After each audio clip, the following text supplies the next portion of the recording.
You ready for this? I just bit my chapstick. What? Oh, what? What is that?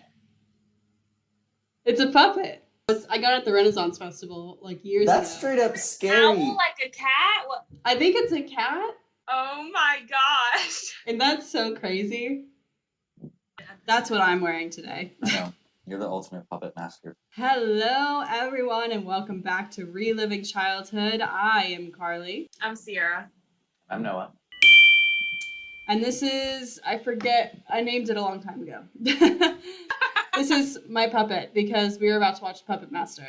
So I'm wearing this jean romper because we're doing a little throwback to Water Tribe Nation. So This one has flowers on it, and if you remember a scene in the show, the flowers are kind of important. Well, not important, but you know. And then I have these like hoopy earrings because like the full moon kind of roundness. And I'm wearing this Polaroid one because I wish I could take pictures of the atrocities. that's more cheesy than me wearing a puppet. Oh, no. He wore it because there's a mountain on the Polaroid shirt. And they're under the mountain. Yeah, There you I go. know what you're going for now. There you go.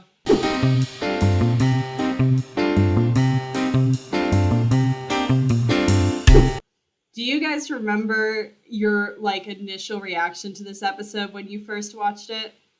Because this is like a mystery episode. This is like a shocking plot twisty-ish episode. I don't like. I remember this episode, but I don't remember like my first reaction to it. But I really remember it in connection to Cora. I think I watched it on Nicktoons originally, like when I was getting back into it, so it was out of order. And I didn't catch on what was happening. I started like thinking maybe the old lady had something to do with what was going on, but I couldn't figure out why. And I think that's what's really cool about this episode is that younger people and anyone who's watching will probably catch on that the old woman is behind it, but you can't explain how. The big reveal truly is that bloodbending is a thing, and oh my god, this is like the Halloween episode. It's so freaky. And just really like telling campfire stories in the beginning, like this is their Halloween episode. No, it truly is. And then just the way that she like grins when she like brings down Katara, and Katara's crying because it's like so painful. Also, the way that like Sokka and Aang were gonna attack her, but like they're screaming. I'm laughing because I like literally see that in my mind. When I first watched this, I thought it was cool. It didn't really process to me that they were in pain. It was like, oh, they don't want to do it. Like I just thought like, oh, they don't want to do it, but they're being forced to. So like that's why they're like, no. But it makes sense why they're in pain. I guess it just went over my head because I was so young. I can only imagine how much this would hurt if you got blood bended. So I wonder if somebody got really good at blood bending and they could be like specific with like what joints. I wonder if they could like discover like some sort of hypnosis. Like in terms of the episode, like exactly what happened. So they're like you said, they were at a campfire. They're telling creepy stories. They meet the woman. What's her name? Hama. Yeah. And she's really accommodating and really kind. And she has a house. And is she from the Southern Water Tribe or the Northern? Yeah. Okay, Southern. So Sokka and Katara are freaking out. And they're like, oh my god. And then Katara is like absolutely smitten with her because she's a waterbender. So Hama's like, oh, I'll teach you. And then Sokka like at one point discovers the room full of puppets and it's really freaky. Which is always made me kind of like laugh as a kid because I think puppets are really cool, but I understand people who think they're like really scary. There's like 3 teaching lessons that Hama does, I feel like, throughout the episode. I don't remember what the first one is, but I know the second one, she's like, you need to be resourceful with your water. And so she like takes the water out from the flowers and like slashes a tree. And Katara's like, that was amazing, but that's really sad about the flowers. And Hama just goes, they're just flowers. Sokka and Aang kind of do their own investigation. They like interview the old village man who said he got possessed.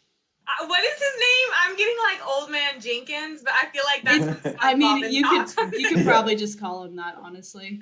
Did you guys know that Old Man Jenkins' character design like changes throughout the show? Yeah. It's so strange. They figure out that there are people hiding under the mountain, and they were like, it was that old woman and the full moon.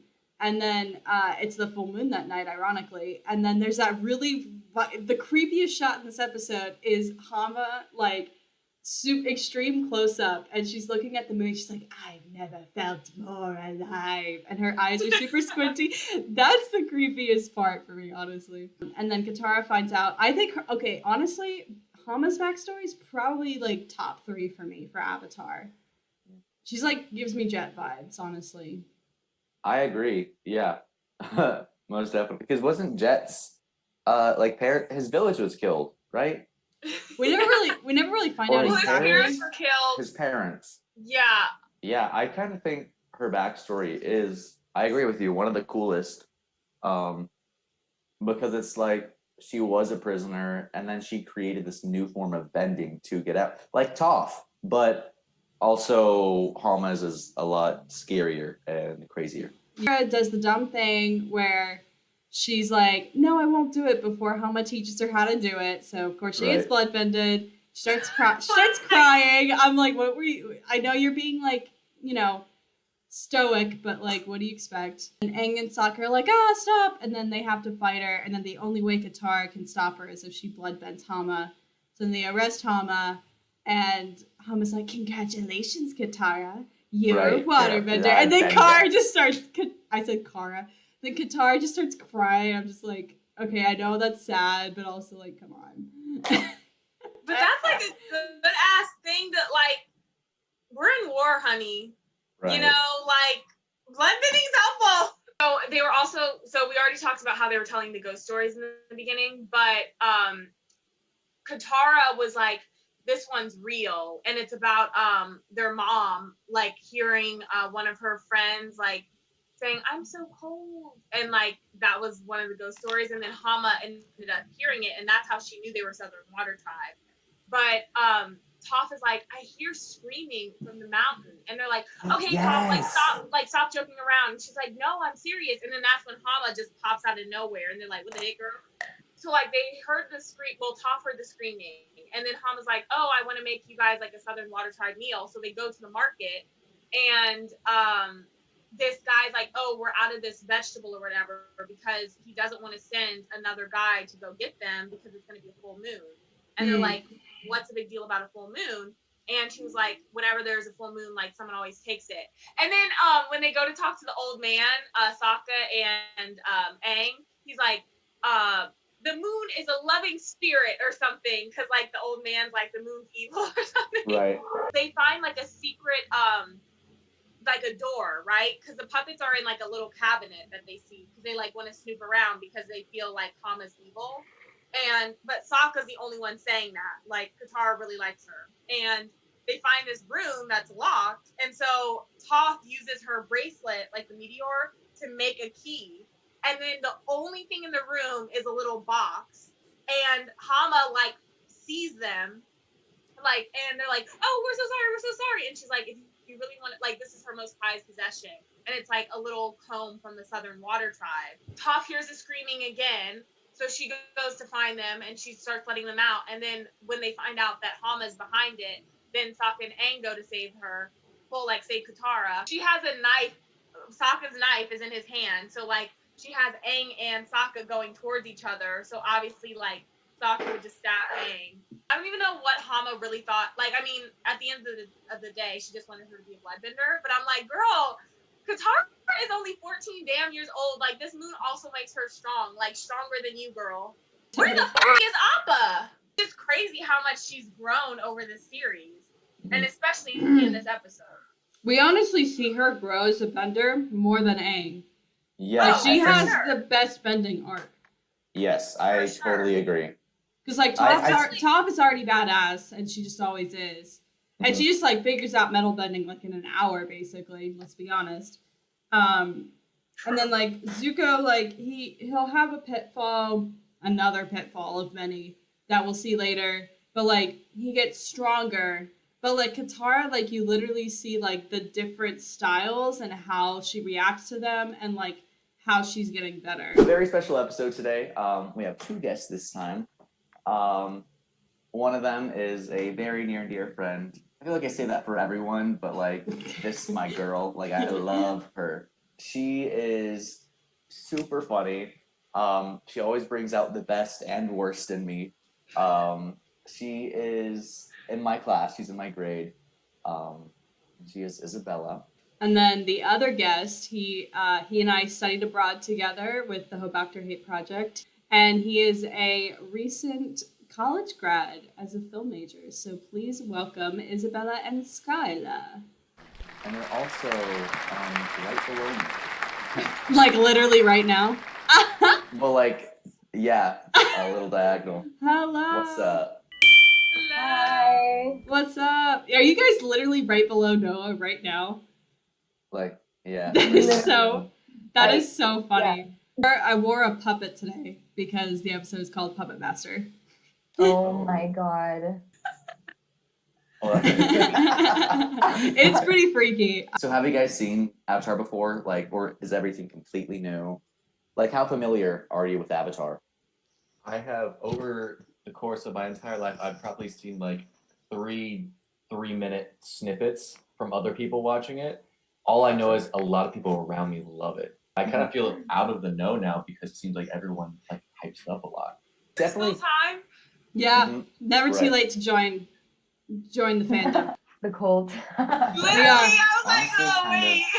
Yeah, I remember like watching it as a kid, but it's been at least like 10 or 12 years. And it was honestly when in our movement class, when Susan was talking about the elements and how we have them within us. Because I feel like the elements were the original like Hogwarts houses, right? Oh, right. Like like what house are you in was kind of like I feel like middle school, but what element are you was like elementary school, like the core of just kids having fun. That's kind of why I'm like excited to like relive my childhood. Hey. I see you.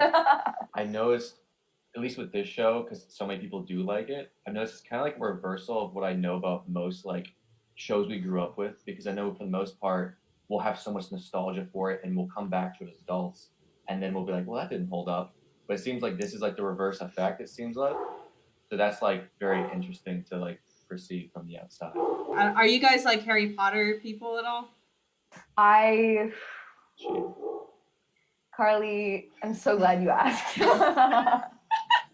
She's like, listen. I am such a Ravenclaw. I'm a Ravendor, really. Okay. As I grow older, I become more and more of a Gryffindor because I choose like those qualities over myself. But yeah, I am a big Harry Potter nerd here.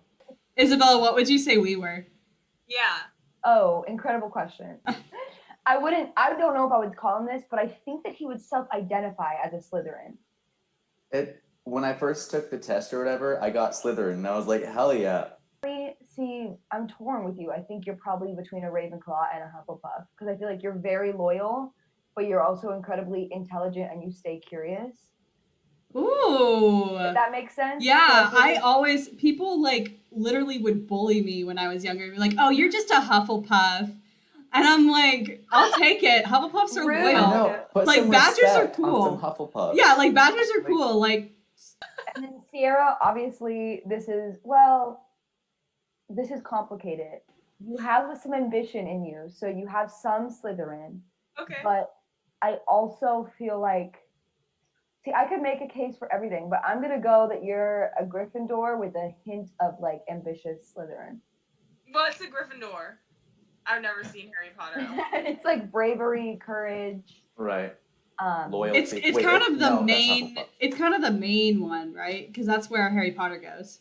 Well, that's one way to put it. Yes. So in this show, like, there's water, earth, fire, air, and then there's the Avatar who he can have all 4 elements, and you can bend the elements. So if you could bend an element, which one would you want to bend? What do you mean bend? Okay, manipulate. This is a weird question. Did you ever watch H2O Just Add Water, the mermaid show? I did. So, you know, like Cleo's superpower where she can like, that's basically waterbending, but it's a lot cooler in this show because you can like freeze it and like cut things with water and you can heal with water. Yeah, I think I'm definitely water on all accounts. Like if I was an element, I think I have a lot of water. I might go like fire and air. I think I Ooh. can mix the both. I don't know. I don't like usually being in like one category. I feel like I can never like fit. I'll just be the avatar. So if you had to guess what this episode was about, it's called The Puppet Master. What would you say? We specifically wanted people who haven't seen the show or this episode to watch it. It's because there's kind of a big thing that happens and it's really, I won't say, but. I would say maybe whoever is the antagonist in this story might have like be manipulating some other person towards the main characters. That's what I would get out of it. Yeah, I would say the same. Did you guys like animated shows? Did you guys watch growing up? Teen Titans. Loved Teen Titans. Definitely SpongeBob. That's the The OG. Kim Possible. Yes. For Imaginary Friends. Yes. Jimmy Neutron. I love Jimmy Neutron. Did you guys ever watch Chalk Zone? Yes. Yes. I bring up Chalk Zone and nobody knows. They're like, huh? And I'm like, did I just make that That up? is a rare, no, literally, that is a rare one. Oh, this is so exciting. The kids investigate a mysterious disappearances in a spooky town. Katara makes a special connection. Have you guys ever seen this intro? The four nations live together Iconic. I love how he's just posing on that. Like, where is everyone else? Oh, I like that intro. That is so pretty. I love how, like, the light isn't flickering because of the fire. Are they telling scary stories at night? Yeah, Right now? Like, what's the point of that? It's so cold, and I can't get warm. That is so freaky. What the heck, Katara? Literally. So not only can she feel people, like, their vibrations, but she can also hear them? That makes so much more sense. Yes. Oh, did you guys ever watch Yakko, Wacko, and Dot? What are they called? The Animaniacs? So this voice actress was also the same voice actress for Dot. She looks literally so like pasty ghosty. Like what? These are huge rooms. Yeah. Oh, that's so cute that Momo sleeps with Sokka. I want to sleep with Momo. The animation style is really interesting, or just like, I guess, the shots, because it wasn't this artistic. Sounds like Aang's going through puberty. How many apples does she need? Mysterious town for mysterious children. There's no need for that. Who are you? Why do they give Toph the biggest thing to carry? She's blind. Like Katara's carrying that small little basket. Look at Toph. Like what? How is that even? I love how her hair can just support all that weight without like going down. You know, it's kind of interesting, like in this show, that there aren't more like slidey doors. You know, like That's this is a true. very like Western house with an attic and everything. I guess Ba Sing Se has those doors. What was that face she just made? It's like a string, like SpongeBob. So she probably knew Nini. It's actually a really specific throwback to when like they met Master. Is it no? Whatever their parents. Yeah. Aww. Oh, That ain't enough. Does Appa just get nothing then? What? Who wants 5 flavor soup? what 5 flavors? Right. This is the first time we've seen someone without blue eyes. But That's like crazy. you can't water bend in a net? Come on. Right. Like that net's not electrocuting you, it's just rounding you up. Katara and Sokka's parents probably knew Hama. Well, she's probably Grand's age.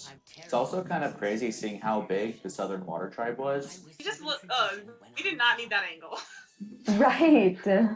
Like, let's zoom out from her face. Like Get my girl how many some places moisturizer. can her face stretch? Y'all are dragging her. I mean, like, Powerful nose. The moon spirit is a gentle, loving lady. That's empty. Truly, that's just old man Jenkins. same universe.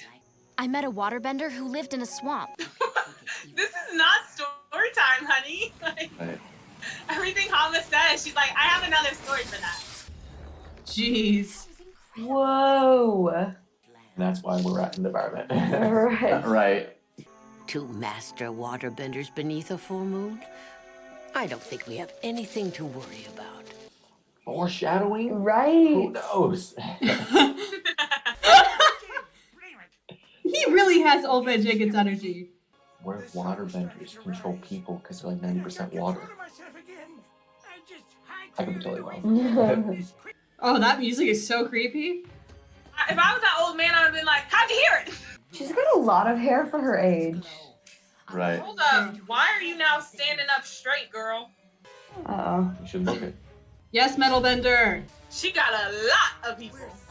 It was a witch. Y'all got witches in this universe? But why does she have them in the cave? Like, what's she gonna do with them? Like, if you're just gonna kill them, then kill them. Are you feeding them? Yeah, Like, what? truly.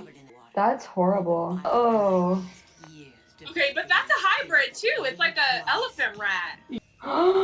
Blood bending. That's what Skylar said. Yeah, Skylar, you totally called it. That's scary AF. Right, and this is a children's show. This is why our generation is messed up. Why it's better. True. We can finally say, when we ask people what bender they'd want to be, a lot of people have said waterbending so I can be a bloodbender. Okay, but why didn't she save them though? That's what I'm saying. Like, True! Why didn't she save her other prisoners? I still get chills. okay, girl, chill. My bending is more powerful than So she's like, in a way, bloodbending herself if she's resisting Hama. Yeah. Right, she just destroyed those trees. What the hell? She is horrified. Oh, What is it? Life alert? Yeah. Right. Ew, that crunching noise. It's so much worse than Korra, though. Whoa. This is what's happening to the Amazon. Oh. Sorry, Aang. It's okay. Could you imagine? Okay.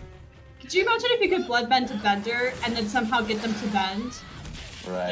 Yo. Congratulations, Katara. You're a bloodbender. Okay, but if I was the town people, I was like, oh, so you bloodbend now too? Like, Right. we're taking you Let's lock her up up. too. Like, Yeah. what? That's so one's safe. true. And I'm gonna be like, what are you bloodbending, honey? So you waterbending? Where are you from? Go, what? No. If I was Ozai, I'm killing everyone in that town. Because if they would have locked Katara up, then she would not have been able to do what she did to Azula. So what did you guys think? Wow. That was crazy. I like the backstory of Hama, like the whole thing where she was just so. I do feel like it could speak to, if you're treated cruelly, especially if it's by a group or a government or whatever it could be, if you're treated cruelly for so long, like, what do they expect, Not saying what she did is right, but like. Right. I'm conflicted now.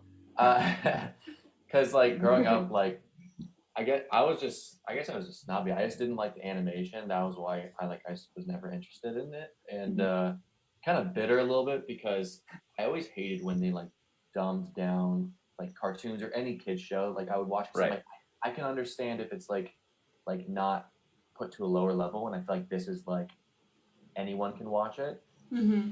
So I feel like I would have liked that. It was like a lot of a darker tone than I thought.